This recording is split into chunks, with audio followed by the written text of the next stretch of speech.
जय हिंद student, now we start biology class 10। ठीक है, तो बड़ी खुशी खुशी आते हैं, आपसे मिलते हैं, मिलके हंसी आने लगती है मुझे तो आप लोगों से, है ना। चलिए, तो बात करते हैं क्लास 10th बायोलॉजी की। Last topic difference between respiration and photosynthesis हमने पढ़ लिया था ना। हाँ, समझ गए थे। हाँ ठीक है, सब कुछ हो गया था। हाँ यस ठीक है, तो अब नेक्स्ट टॉपिक पढ़ते हैं हम। नया टॉपिक है आपका एनर्जी रिलीज्ड एंड स्टोर्ड। ठीक है, एनर्जी कैसे रिलीज होती है और कैसे स्टोर होती है। तो क्या है आपका एनर्जी रिलीज्ड एंड स्टोर्ड। ठीक है, ये बहुत बेसिक कॉन्सेप्ट है लेकिन बहुत इंपॉर्टेंट कॉन्सेप्ट है। ठीक है, तो समझिए, जब हम लोग रेस्पिरेशन करते हैं तो रेस्पिरेशन में होता क्या है, रेस्पिरेशन की जो प्रोसेस है, जस्ट इससे पहले मैंने आपको बताई थी, अगर वो वाला वीडियो नहीं देखा है तो पहले उसको देख लीजिएगा। तो रेस्पिरेशन की प्रोसेस कहाँ होती है, आपकी सेल में। ये क्या है आपका सेल, दिखाई दे रहा है सभी को, गोलू मोलू सा। ठीक है, ये कौन है आपका सेल है। सेल में क्या होता है, रेस्पिरेशन की प्रोसेस होती है। कौन सी प्रोसेस हो रही है, रेस्पिरेशन की प्रोसेस हो रही है। ठीक है, और किससे, फूड से, और स्पेशली फूड के फॉर्म में क्या प्रेजेंट होता है आपका ग्लूकोज। ठीक है, ग्लूकोज आपका प्रेजेंट होता है in the form of food, क्योंकि सबसे सिंपलेस्ट सब्सटेंस कौन सा था आपका, ग्लूकोज ही तो था, डाइजेशन में बन गया था, है ना। अब बात करते हैं किसकी प्रेजेंस में, स्पेशली ऑक्सीजन के साथ। ठीक है, अभी कंफ्यूज मत होना, ऑक्सीजन और बिना ऑक्सीजन के आगे बता दूंगी क्या कहानी है, कुछ नहीं है, सिंपल सिंपल सी, आराम से सीखेंगे। ठीक है, हंसी खुशी सीख लेंगे सब। तो फूड है स्पेशली ग्लूकोज और ऑक्सीजन, जब सेल में जाती है, सेल की किस में जाती है, माइटोकॉन्ड्रिया में। ठीक है, अभी सेल ही आने दीजिए। तो सेल में पहुंचती है और सेल में रेस्पिरेशन की प्रोसेस होती है। तो रेस्पिरेशन की प्रोसेस से क्या रिलीज होती है, एक तो रिलीज होती है आपकी एनर्जी।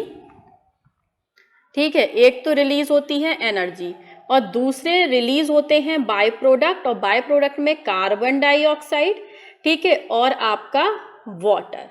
ये दो चीजें आपकी रिलीज होती हैं। इनमें स्पेशली कार्बन डाइऑक्साइड है, बहुत आराम से पढ़ा रही हूँ, धीरे धीरे पढ़ा रही हूँ, समझ समझ के पढ़िएगा। तो कार्बन डाइऑक्साइड है आपका, carbon dioxide mainly by product माना जाता है रेस्पिरेशन का, क्योंकि वाटर है, वाटर हमारी बॉडी पर कोई हार्मफुल इफेक्ट नहीं डालता है, लेकिन अगर कार्बन डाइऑक्साइड हमारी बॉडी के अंदर स्टोर होती रही तो ये टॉक्सिक सब्सटेंस का फॉर्मेशन कर लेगी। तो मेनली जो आपका ये कार्बन डाइऑक्साइड क्या है, टॉक्सिक मीन्स जहरीला। ठीक है, टॉक्सिक सब्सटेंस का क्या कर लेती है, फॉर्मेशन कर लेती है। डन है।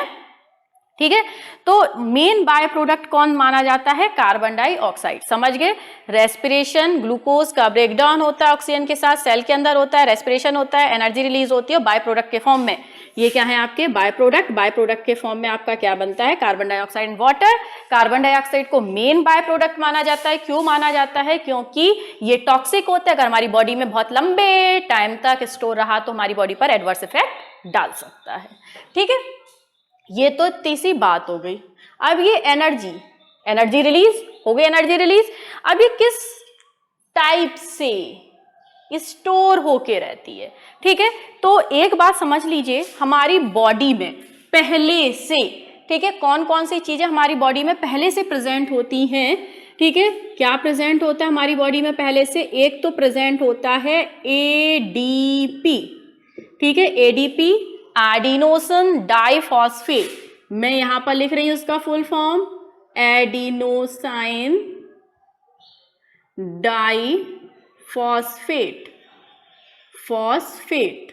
ठीक है, जिसमें फॉस्फोरस के डाई का मतलब दो आपके क्या होते हैं, एटम प्रेजेंट होते हैं। तो हमारी बॉडी में पहले से क्या प्रेजेंट होता है, एडीपी प्रेजेंट होता है। ध्यान से सुनिएगा भाई। ठीक है, और दूसरा क्या प्रेजेंट होता है, दूसरा प्रेजेंट होता है इनऑर्गेनिक फॉस्फेट।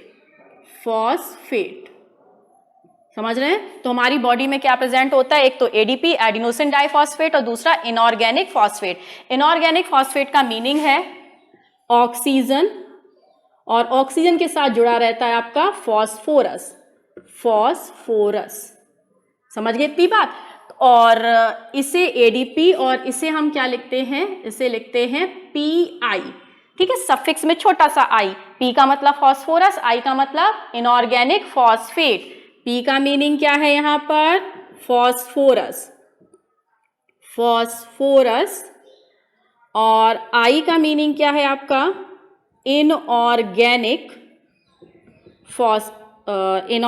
फॉस्फेट। ठीक है, समझ गए? अभी से आप ये अपना जो बेसिक से अगर क्लियर कर लेंगे ना, तो आगे आप चाहे बायो साइड में जाइए या साइंस साइड में जाइए, और सॉरी मैथ साइड में जाइए, कहीं भी जाइए, आपको कोई दिक्कत होने वाली नहीं है। इनसे कैसे भी क्वेश्चन आ जाएं, ठीक है, चाहे कंपटीशन के आ जाए, चाहे बोर्ड के आ जाएं, आप चुटकियों में सॉल्व कर जाएंगे। समझिएगा, समझ रहे हैं? चलो, तो इनफैक्ट मैं तो ये भी कह रही हूँ, सर नीट की प्रिपरेशन करनी है, पढ़ लीजिए, बहुत काम आएगा। ठीक है, तो हमारी बॉडी में पहले से क्या प्रेजेंट होता है, एडीपी एडिनोसिन फॉस्फेट और इनऑर्गेनिक फॉस्फेट, जिसे हम पीआई के फॉर्म में लिखते हैं। ठीक है, तो जब रेस्पिरेशन, इतना तो पहले से प्रेजेंट है, आफ्टर रेस्पिरेशन, यहां पर लिख रही हूं AFTER, आफ्टर रेस्पिरेशन। रेस्पिरेशन के बाद होता क्या है आपको पता है? रेस्पिरेशन के बाद एनर्जी रिलीज होती है, ध्यान से सुनिएगा। तो क्या बहुत इंपॉर्टेंट प्रोसेस है यहां पर, हमारी बॉडी में पहले से क्या प्रेजेंट था, एडीपी प्रेजेंट था, और साथ के साथ पीआई इनऑर्गेनिक फॉस्फेट प्रेजेंट था। दिखाई दे रहा है, एडीपी इनऑर्गेनिक फॉस्फेट पहले से प्रेजेंट था हमारी बॉडी के अंदर। एनर्जी रिलीज हुई, ठीक है, ये वाली एनर्जी, रेस्पिरेशन से एनर्जी रिलीज हुई, एनर्जी रिलीज हुई, और इसने क्या फॉर्म कर लिया, इसने फॉर्म कर लिया एटीपी। ठीक है, एटीपी आपका क्या होता है, कहां लिखें, ठीक है, एटीपी का फुल फॉर्म होता है एडिनोसाइन ट्राइफॉस्फेट। एडिनोसाइन ट्राइफॉस्फेट, इसे हम करेंसी ऑफ एनर्जी की करेंसी के फॉर्म में भी जानते हैं, किसे, आपका एटीपी को। समझ गए? तो जब रेस्पिरेशन होता है, तो रेस्पिरेशन से जो एनर्जी रिलीज होती है, बहुत अच्छे समझ गए, ठीक है, एनर्जी जो रिलीज होती है वो पहले से प्रेजेंट एडीपी और इनऑर्गेनिक फॉस्फेट के साथ मिलकर किसका फॉर्मेशन करती है, एटीपी का फॉर्मेशन करती है। बिल्कुल सही, ठीक है। इसीलिए हम क्या कहते हैं कि आफ्टर रेस्पिरेशन के बाद जो एनर्जी रिलीज होती है वो in the form of ATP के फॉर्म में एनर्जी रिलीज होती है। ये एटीपी के फॉर्म, कैसे बना एटीपी, ऐसे बना एटीपी, याद हो गया ना? बिल्कुल। चलिए, ये तो हो गया आपका एनर्जी स्टोर हो गई। क्या हो गई आपकी एनर्जी स्टोर हो गई एटीपी के फॉर्म में। अब मान लीजिए मैं भागी दौड़ी कहीं गई या कहीं से आई, ठीक है, मैं कहीं से दौड़ी आई। अब भाई मैं तो थक गई, मुझे बहुत ज्यादा एनर्जी की जरूरत है, तो अब मुझे इस एटीपी से एनर्जी कैसे मिलेगी? ठीक है, तो एटीपी से एनर्जी कैसे मिलेगी, एटीपी क्या हो जाता है, ब्रेक डाउन हो जाता है। ब्रेक डाउन होके क्या बनाएगा, ADP plus pi plus energy.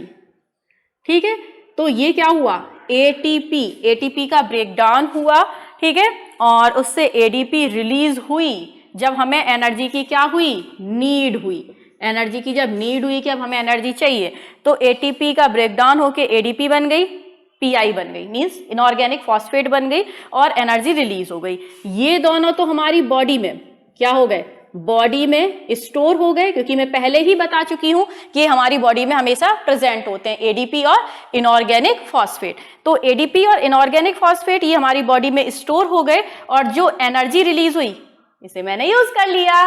ठीक है, तो इस एनर्जी को मेरी बॉडी ने क्या कर लिया, यूज कर लिया। तो इस तरीके से आपका एटीपी का फॉर्मेशन होता है। ठीक है, एटीपी रिलीज नहीं होती, एटीपी बनती है, एनर्जी रिलीज होती है एडीपी के साथ और पीआई के साथ। एटीपी का फॉर्मेशन कर लेती है। समझ गए इतनी बात प्रॉपर? ठीक है, तो आप अब नेक्स्ट पढ़ेंगे हम नेक्स्ट वीडियो में। तब तक के लिए लाइक करिएगा, शेयर करिएगा और क्या करते हैं, सब्सक्राइब भी करते हैं ना, सब्सक्राइब करिएगा। ठीक है, तब तक के लिए गुड बाय।